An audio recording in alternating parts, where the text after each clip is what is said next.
Hi friends, I'm Christian Coon. I am the pastor of Emerging Ministries at Urban Village, and also I'm the pastor at River Forest United Methodist Church, and my pronouns are he, him, and his. It's great to be here with you today. Some of you know that I'm a fairly avid runner and have done a handful of marathons in my day, but that pales in comparison to whenever I hear about or read about ultra marathoners. These are folks who will sometimes do 50, 100, even more than that mile races. And it's pretty humbling to think that I've done some running, but it's nothing compared to what these ultra marathoners do. I read about one such ultra marathoner the other day, a young man named Corey Woltering, who lives actually not far from Chicago, out in Ottawa, Illinois. Corey recently ran the Ice Age Trail in Wisconsin. For those who don't know what the Ice Age Trail, it starts over in the western part of the state and then kind of does a U-shape. You go down to almost the Illinois border, then it goes back up again roughly a little bit northeast of Green Bay. The total for what Corey was going to run was 1,147 miles, and he was trying to do it over a 21-day period to try to run the fastest known time for running the Ice Age Trail. And when I read that, I was just kind of blown away by this feat. But it was interesting, when I was reading the article, the thing that almost stopped him wasn't because he was tired. It wasn't because he was out of shape. Instead, on just day two of the 21-mile journey, he said, "I can't do any more." So what was it? Shin splints, a sprained ankle? No. He ran it in the summer, and it was ticks and mosquitoes that was slowing him down, getting to the point where he almost stopped. There were about 40 ticks on his legs at one point, and he went to his support team and said, "I can't do this anymore." So they were trying to figure out what to do, and they posted this dilemma to Instagram. And someone recommended this. Why don't you take some duct tape? I just happen to have some right here. Take some duct tape and put it around your ankles, except put it so that the sticky side is facing out. And that way, as you are running, any kind of mosquito or tick or any other bug that Corey would face would stick to the tape. And that would solve his problem. And so he tried that. And to his delight, it worked. He completed the whole trail in the time that he was going to do it. When I read this story, I thought, wouldn't it be great if there was some sort of spiritual duct tape that we could use whenever our faith lives get a little challenging, or we are faced with some dilemmas that we don't know how we can go on. We are coming to the end of the Lenten season and coming to the end of this sermon series that we are calling Made New. So over the last few weeks, we have talked about how the resurrection certainly is good news for us, in that we can see all kinds of ways that we want to be made new in our faith lives, maybe in a habit that we want to take on, or whether we are facing a dry spot in our faith lives, how can we be renewed in our life? And we've been looking at this through the lens of the Gospel of Luke and now today Acts, but also we've been looking at the questions that are asked whenever someone is baptized, or whether we baptize someone else, like a child or an infant. So we've been exploring these questions. We've been talking about how we are called to reject the spiritual forces of wickedness. We talk about and reflect on the question, what does it mean to receive God's power and God's freedom in doing that? And today, the question that we are lifting up is this. Whenever someone joins a church, becomes a member of Urban Village, we ask them this: as members of this congregation, will you faithfully participate in its ministries by your prayers, your presence, your gifts, your service, and your witness? Will you faithfully participate? Now, on the one hand, it seems like we're not really asking much just to participate. Sometimes seems like not much more than showing up. But it's more than that. What does it mean to faithfully participate by offering what God has given to us and our prayers, our witness? In other words, what does it mean to commit to something? And that's what I'd like to reflect on with you today. how can we commit in our faith lives? And then how can that renew our faith? How can that help us be made new? So let's take a look, and maybe the early church can help us to get a sense of what that means. So this passage today is one sometimes used by church leaders when they want to inspire their church and say, see what the church can be. This passage from Acts comes right after the story of Pentecost. And so that's when people were filled with the Holy Spirit and doing all kinds of amazing things. And we see that here in this passage today from Acts 2. Some really remarkable things are going on. There's awe and wonder that is happening. People are selling their possessions and they are distributing proceeds to all. They're eating food gladly. And in the midst of all of this, they're kind of turning into a megachurch. God is adding to their numbers. And so when we read this passage, we are naturally looking at and focus on the practices perhaps that the early church took on, the characteristics of that early church. And these are all good things to do. Sometimes scholars say that perhaps the author of the book of Acts, which is also Luke, may have gone a little overboard in talking about the amazing things and the amazing numbers that they were seeing. But still, it can be a model for us.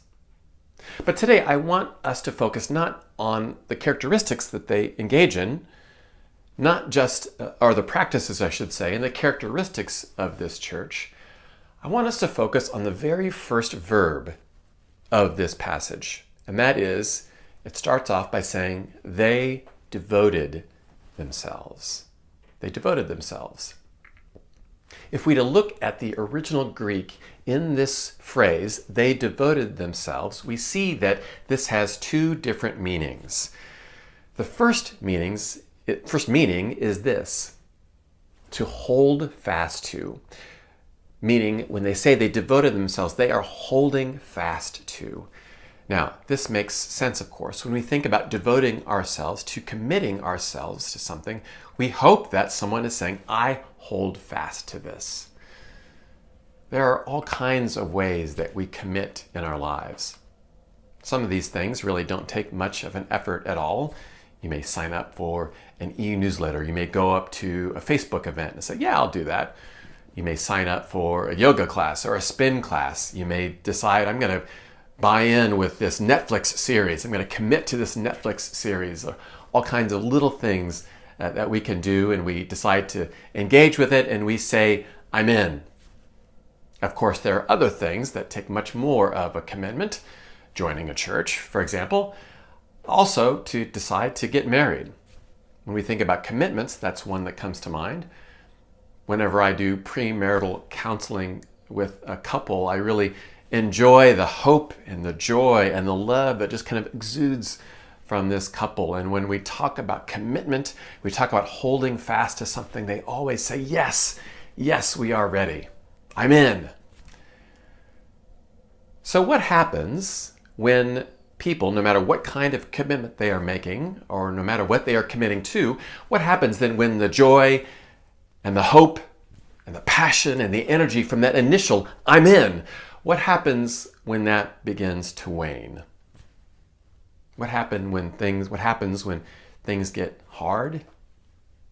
When that commitment becomes kind of a slog? Then what?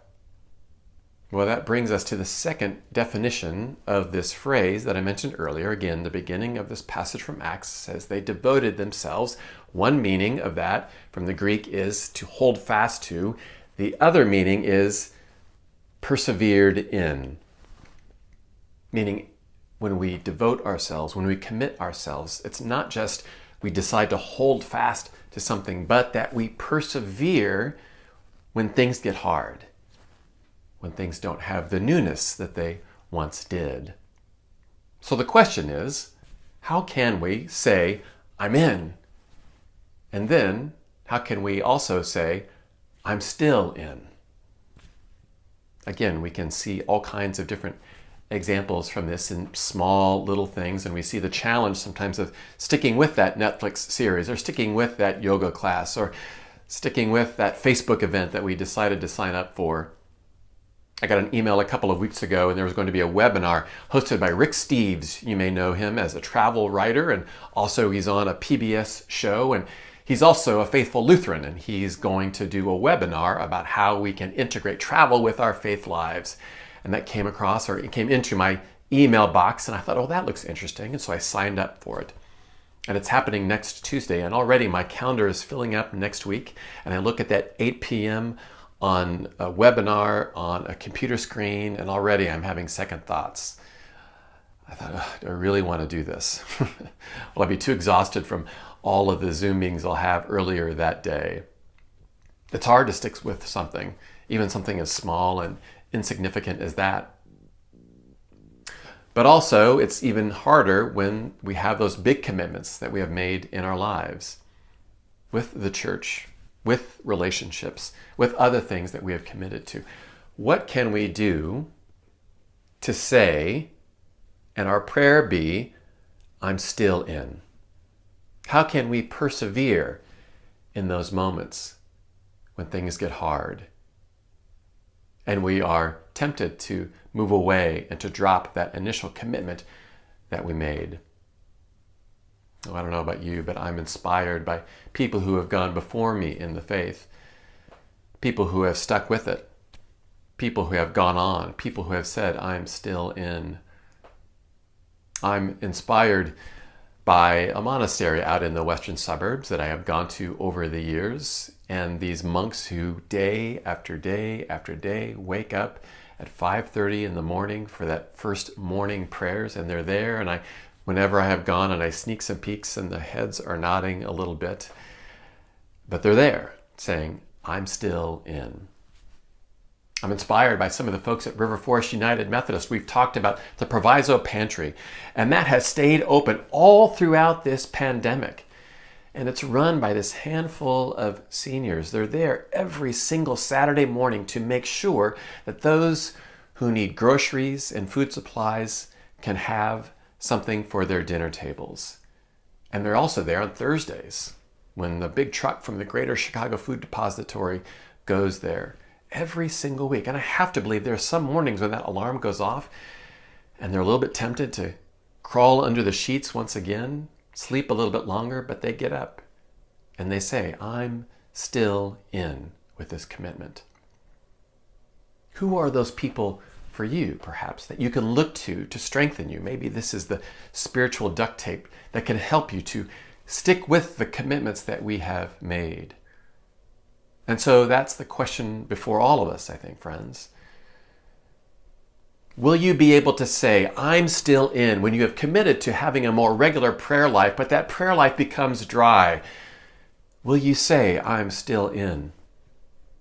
If you have committed perhaps to police reform in Chicago, which seems like it's taking forever to happen, will you still say, I'm still in to make sure that this happens? If you've committed to reading the Bible more regularly throughout, perhaps even during this Lenten season, and the moments when the Bible seems incomprehensible, will you be able to say, I'm still in?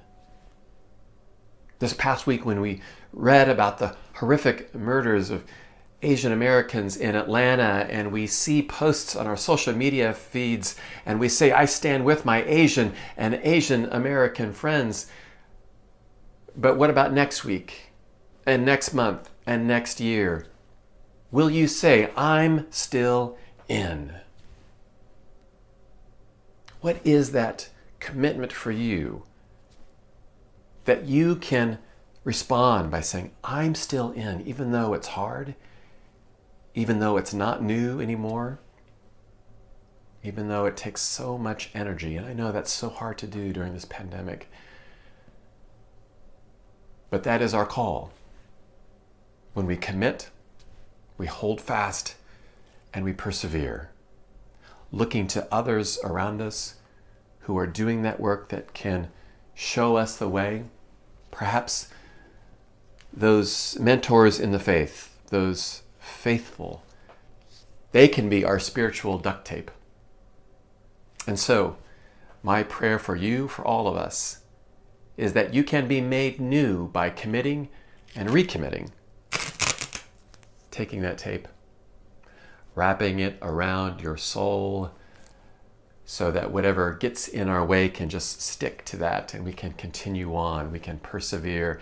And when we wake up in the morning, the first word is out of our mouth in our faith lives is, I'm still in. Knowing, of course, that even before we say those words, God has been saying those words to us. I'm still in too. I'm still with you, and I'm still here. Amen.